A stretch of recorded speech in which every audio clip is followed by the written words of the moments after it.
ప్రకటన గ్రంథంలో యేసుక్రీస్తు ప్రభువారు యోహాను గారికి తెలియపరిచినటువంటి 7 రకాలైన ధన్యతలను గురించి చూద్దాం. మొదటిదిగా ప్రకటన గ్రంథం 1వ అధ్యాయము 3వ వచనము. దేవుని వాక్యమును చదువువారు వాటిని వినువారు గైకొనువారు ధన్యులు. రెండవదిగా ప్రకటన గ్రంథం 14వ అధ్యాయము 13వ వచనము.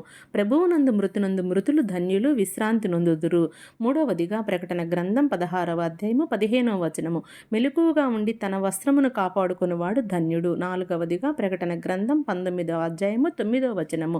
గొర్రెపిల్ల పెండ్లి విందుకు పిలువబడిన వారు ధన్యులు. ఐదవదిగా ప్రకటన గ్రంథం 20వ అధ్యాయము 6వ వచనము. మొదటి పునరుత్థానములో పాలుగలవారు ధన్యులు పరిశుద్ధులయ్యుందురు. ఆరవదిగా ప్రకటన గ్రంథం 22వ అధ్యాయము 7వ వచనము. ఈ గ్రంథంలో ప్రవచన వాక్యములను గైకొనువాడు ధన్యుడు. ఏడవదిగా ప్రకటన గ్రంథం 22వ అధ్యాయము 14వ వచనము. జీవవృక్షపు హక్కు గలవారై గుమ్మముల గుండా ఆ పట్టణములోనికి ప్రవేశించినట్లు తమ వస్త్రములను ఉతుక్కొనువారు ధన్యులు.